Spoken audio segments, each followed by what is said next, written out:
Was not messaging people the day before saying, I'm going to be murdered, they're coming after me. Charlie Kirk's mom is stepping he had taken. You have the Times Events reel able to say this.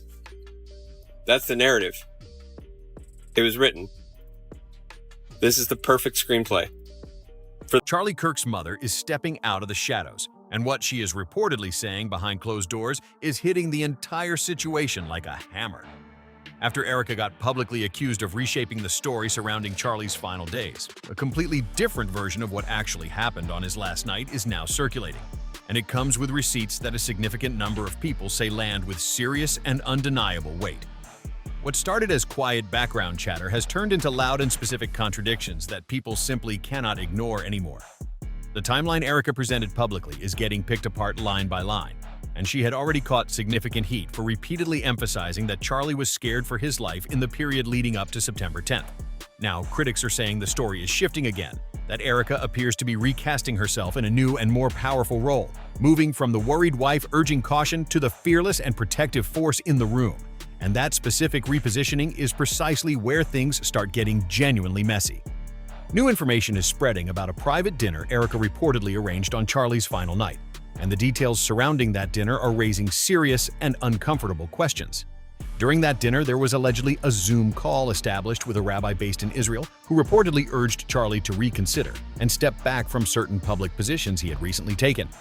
If that claim is accurate, it raises immediate and significant questions about what was genuinely being discussed behind closed doors on the night before Charlie's assassination. That single detail has people looking sideways at the entire situation and asking three very specific questions that haven't been answered. Why that night? Why that conversation? And why then? The optics surrounding that dinner look strange on their own. The timing looks even worse when placed alongside everything else that has been alleged. People are now openly questioning whether that final evening played out more like a high-stakes strategy session than any kind of heartfelt farewell or prayerful send-off. That is a heavy and serious idea to sit with, and the attention it is generating is only intensifying as more people hear about it and start comparing it to the various public accounts that have been offered. People know that Charlie sensed that he was going to die tomorrow is an absolute fact. Why these individuals are all being quiet about that is a massive question mark. What has also been drawing sharp and sustained attention is the reaction reportedly coming from Charlie's mother, Catherine, when she was informed about what was allegedly being discussed behind closed doors during that period. By all available accounts, her response was not soft, not diplomatic, and not something that faded quietly into the background after an initial reaction. It has been 5 months since Charlie's assassination, and the media spotlight has not moved an inch. It is locked in with extraordinary intensity, like the story physically cannot be allowed to settle or resolve. Erika has been everywhere. Back-to-back interviews, formal public appearances, polished photo opportunities at high-profile events. Cameras seem to find her constantly and consistently. She has not stepped back from public visibility even briefly since Charlie passed, not even for a moment of genuine and observable private grief. And with every new headline circling back to her voice, her version, and her emotional framing of events, more people are starting to notice and name the pattern they are observing. Jump in here and tell you that's a lie. What we know happens thereafter is Charlie concludes this call with Josh and the rabbi, and then he sends off text messages to his security chief, Dan Flood. But here is the question that keeps appearing everywhere and refuses to be dismissed. Where are Charlie's actual parents in all of this? That question is absolutely everywhere online right now, and it shows no signs of fading. His parents have barely appeared in any of the coverage surrounding their son's death and legacy. Erika has said very little about them publicly. Instead, she has highlighted that her own mother played a mother figure role in Charlie's life, and that specific framing alone generated immediate and significant reaction, because to many people watching closely, it felt like the spotlight was being deliberately redirected away from Charlie's actual family and toward a different narrative entirely. And not everyone was willing to accept that redirect quietly. Now, according to a source described as close to Charlie's mother, Catherine, his parents have been doing what most grieving families do when they have lost someone suddenly and violently. They are mourning privately, staying away from cameras, avoiding the noise and the chaos that has surrounded every public aspect of this story. Erika and Charlie heard about these curses, and that news genuinely rattled Erika in particular. She knew Christian teaching on the subject. She loved Charlie, absolutely.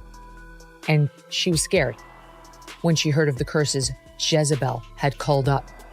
That choice is completely understandable and deserves genuine respect. But here is precisely where things start getting genuinely tense and genuinely significant. That same source claims what is really bothering Catherine runs much deeper than just the relentless media circus surrounding her son's death. What is reportedly hitting hardest behind the scenes is the way Erika's version of Charlie's final days keeps changing. And according to those close to Catherine, these are not small or minor mix-ups that could be attributed to grief or memory under stress. These are major and specific detail switches that fundamentally alter the picture of what that final night actually looked like. And that is what is said to be causing real and sustained pain within Charlie's family. Catherine reportedly believes her son was deeply and genuinely shaken near the end of his life, not just stressed from overwork, not just burnt out from a relentless schedule, genuinely unsettled in a serious and specific way that went beyond anything that could be explained by the normal pressures of his public role. I knew that there were people out there that hated us with deep, deep passion of hate, but it didn't scare us. He was never afraid of that. Neither was I. Obviously, we protect our children. You know, we don't show their faces on the internet. And then comes the detail that has people whispering louder than anything else in this entire conversation. An insider is claiming that Charlie had allegedly started questioning Erika herself in those final days. That is not a minor or easily dismissible allegation. That is a foundational and deeply serious claim. And it shifts how people look at literally everything surrounding those final hours, that final night, and that final morning, when Charlie left without saying goodbye. On top of everything already circulating, the same source claims that Catherine is actively considering sitting down for a formal interview with Candace Owens, specifically to share her own understanding of how her son was really feeling before everything went down and to offer a perspective on events that has been completely absent from every public account presented so far. If that interview actually happens, the impact on the entire narrative could be immediate and enormous, because people keep circling back to the same fundamental questions without getting satisfying answers. Why does the story keep shifting? Why are there now visible contradictions about whether Charlie was actively facing serious threats and increasing security before September 10th? So much so that she and Charlie contacted a friend who I believe she said was a Catholic priest, but definitely a friend, and asked him to come over and pray with them over Charlie the night before he was murdered. She eventually worked it through, and so did Charlie. That, as she later told me, will form but not prosper. Every time Erika speaks publicly, critics claim new details surface that don't line up with what was said in previous interviews. And the cumulative effect of those inconsistencies has made the entire account feel unstable in ways that cannot be explained away. The first major public version of events dropped during Erika's September 21st in-person interview with the New York Times, and that is where the official timeline first took its structured shape. At the time, a significant portion of people accepted it without pressing for clarification or pushing back on specific details. According to that account, the night before Charlie traveled to Utah, he and Erika had dinner in the Phoenix area with a friend described as a faith leader, with the stated purpose of praying over his upcoming tour across roughly 20 college campuses. The report said both Erika and the friend appeared genuinely concerned during that dinner, and it included the specific and striking detail that Erika urged Charlie to begin wearing a bulletproof vest. That detail jumped out of the story immediately because it painted an immediate picture of rising fear, serious concern, and a tangible sense of impending danger that went well beyond normal pre-event nerves. The account continued. When Charlie hesitated about the extra protection, the faith leader reportedly suggested he consider speaking behind bulletproof glass at his appearances. Huge Jewish donor, $2 million a year because we won't cancel Tucker. I'm thinking of inviting Candace. Somebody writes, ugh. Charlie writes, Jewish donors play into all of the stereotypes. I cannot and will not be bullied like this, leaving me no choice but to be pro-Israel. That additional suggestion deepened the picture of a table full of people who genuinely believed a real and credible threat was hanging directly over the upcoming tour. That was the first version the public received. Clean, structured, emotionally coherent, and internally consistent. But as people have revisited those statements and placed them against comments made in subsequent interviews, serious questions have emerged about whether that account lines up with everything said afterward. And that is precisely where the scrutiny started getting significantly louder and significantly more pointed. Erika's original telling established that she and the faith leader, later identified by Megyn Kelly as a Catholic priest, were deeply and urgently worried about Charlie's safety. She said they actively pushed him to take serious protective measures in case someone attempted to harm him. That framing is heavy and specific. It places real and immediate danger at the center of that final dinner. That was our last day. It was our last day. Like, we always lived as if it was the last day. That's why Charlie's speeches were so good. But again, it wasn't anything that, you would think any different. Then on September 23rd, Megyn Kelly added another dimension to the story, claiming Erika was allegedly shaken specifically because of a Jezebel article that had mentioned something described as a curse involving Charlie. And that is the precise moment a large portion of the audience stopped, looked at each other, and raised their eyebrows hard. Are people genuinely supposed to accept that an online opinion article was what triggered the serious security panic at that dinner? Charlie Kirk spent years dealing with critical coverage, hit pieces, political attacks, controversies, and non-stop hostile media attention. None of that was new, none of it was unexpected, and none of it had previously produced this kind of urgent and specific security response. So, why would this particular article from this particular outlet at this particular moment suddenly transform a dinner into what sounds like a security emergency? To a very large number of viewers, that specific explanation simply did not hold up, and the doubts that emerged from that specific inconsistency began spreading fast and sticking hard. With this rabbi, was it Wojcicki, whatever his last name is, you're not gonna just call like Dennis Prager, who you're apparently writing a Shabbat Shalom book with? It seems a little suspect. So you're actually clarifying for us something that's amazing. This is a stunning admission, okay? Because we know that when Charlie got off of this phone call, he texts that evening a text message to Dan Flood and Then came November 22nd, Erika's live interview with Megyn Kelly, and the tone of the entire account shifted dramatically and undeniably.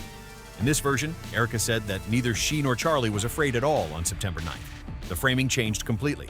That evening was now described as a normal and unremarkable night before a standard speaking engagement. No tension in the room, no urgent security discussion, no fear sitting at the table with them. Just calm routine, business as usual. Place that directly alongside the earlier account, which described urgent concern about bulletproof vests, bulletproof glass, and a faith leader deeply worried about Charlie's safety. And the contrast is not subtle. It is enormous and immediately visible to anyone comparing the two accounts side by side. first and foremost, I just want to say he's so full of crap. The idea that Charlie had just gotten back from Korea and was like, oh, please help me, Josh Hammer. You're a complete idiot. Please help me learn how to speak to college students. Josh Hammer and a rabbi who lives in Israel. Like, there was nobody else available. You know what time it must have been in Israel for him to organize this call? Why is he doing it? One version sounds like a high-alert emergency conversation about imminent physical danger. The other sounds like any ordinary evening before any ordinary public appearance. That gap is not a minor discrepancy that can be smoothed over with appeals to memory or grief. That is a fundamental and consequential difference in the basic facts of what that night was, and it is exactly why critics keep pressing for specific and documented clarity rather than accepting whichever version is most recently on offer. And the contradictions don't stop there. In that earlier New York Times interview, Erika explicitly said she was so worried about Charlie's safety that she personally urged him to wear a bulletproof vest. She said he felt like something wasn't right before the UVU event, describing his physical state by saying his adrenal glands were just going off. She then added the specific and telling detail. He got up and I could hear him eating something in the kitchen. That image is vivid and specific. A man unable to sleep, moving through his own house in the middle of the night, restless and unsettled, in a way that does not match any version of a calm and ordinary evening. That detail paints the picture of someone experiencing genuine and acute anxiety about what was coming. Yet the later interview presents September 9th as completely calm and normal. Those two pictures cannot both be accurate descriptions of the same night, and critics say that specific and irreconcilable contradiction is where the entire narrative visibly and undeniably cracks. But she's also holding aside that 2 hours after this screenshot, if you look at the timestamps, 2 hours after that, I and a few others were in a small Zoom chat, a small Zoom call with Charlie the night before he was killed, that Charlie organized. Charlie organized this Zoom call for the express purpose of trying to make sure that he had all the best answers, the best messaging advice for how to speak about Jewish-Christian relations and the Israel question on college campuses. Then Candace dropped something that shifted the context of the entire evening in an even more dramatic direction. According to her sources, the dinner on September 9th didn't only involve a Catholic priest. There was also communication involving a rabbi based in Israel. And according to what Candace shared publicly, that conversation was not calm or supportive. It allegedly became heated. Serious pressure was reportedly being applied. Not gentle pastoral guidance, but pointed and deliberate pressure aimed at influencing Charlie's public positioning on specific issues. And Candace claimed that incentives were being raised during that conversation in ways that sounded more like negotiation than prayer. On top of that, Candace alleged that on September 8th, Charlie had sent a message indicating he was stepping back from involvement in the Israel cause. That is not a minor political adjustment or a quiet repositioning. That is a significant and potentially explosive shift in stance that would carry real consequences across his donor relationships, his political alliances, and his organizational positioning. Out of context screenshot of Charlie Kirk being very upset that a Jewish donor was withholding his $2 million donation. And she used this as an attempt to say, oh, Josh Hammer's lying, that Charlie remained pro-Israel until his final moments. After Candace raised this publicly, TPUSA-affiliated podcaster Josh Hammer responded, indicating the message was actually sent on September 9th rather than September 8th, and adding that after that exchange, Charlie reportedly joined a Zoom call to go over specific talking points and receive guidance. Now stack all of that together. Messages about stepping back from a major political cause, a heated Zoom call involving a rabbi based in another country, pressure and alleged incentives being applied, a timeline that doesn't match between different accounts, and a security operation that somehow failed to plan for the very next day's appearance. And then add the text message that made people freeze completely. Right after that call, Charlie reportedly texted Dan Flood and Andrew Covey with words that were direct and devastating. "They're going to unalive me." If that text is accurate and verifiable, it does not just add context to everything that followed, it completely reframes it. Because the fear would no longer be about an online article, a supposed curse, or general pre-tour nerves. It would point to something immediate, specific, and personal. Something Charlie himself believed was coming, and believed was connected to real and identifiable people. So why hasn't Erika addressed that Zoom call in any meaningful detail publicly? Why hasn't there been a clear and specific breakdown of those reported texts where Charlie expressed direct and explicit fear for his life? Instead, what critics say the public keeps receiving is shifting versions of events, half explanations that raise more questions than they answer, and specific details that refuse to connect cleanly into a single coherent account. And every time a new piece of information surfaces, it adds more pressure and more tension, rather than bringing anything closer to genuine resolution. That pressure is stacking, and it shows no signs of easing. Strong rumors are now circulating that Candace could bring Charlie's mother, Catherine, onto her podcast to finally speak directly and publicly for herself, sharing her perspective, her understanding of her son's final days, and her reaction to the versions of events that have been presented without her voice or input. If that interview actually happens, it could change the entire conversation in ways that nobody involved in managing the current narrative is prepared for. Because people are not asking for drama or spectacle. They are asking for transparency and consistency. They want one stable and coherent version of what actually happened, laid out clearly and supported by verifiable details, rather than a series of accounts that shift depending on the interview and the interviewer. Because right now the timeline does not feel solid, the details keep moving, and the questions keep multiplying rather than resolving. At some point, everything has to come to the surface completely. Because when stories change repeatedly and trust begins to crack under the weight of visible inconsistency, the pressure that builds does not fade on its own. It only gets louder and more organized until something genuine and verifiable finally steps in to settle what speculation alone cannot resolve. And if Charlie's mother decides to speak publicly and directly, that moment could be the real turning point this entire story has been building toward. Until then, the dots will keep getting connected, the interviews will keep getting compared line by line, and the demand for straight and specific answers will keep getting louder by the day. What do you think is really going on here? Drop your thoughts in the comments below. Hit like, subscribe, share this with everyone following the story, and stay locked in for the next one.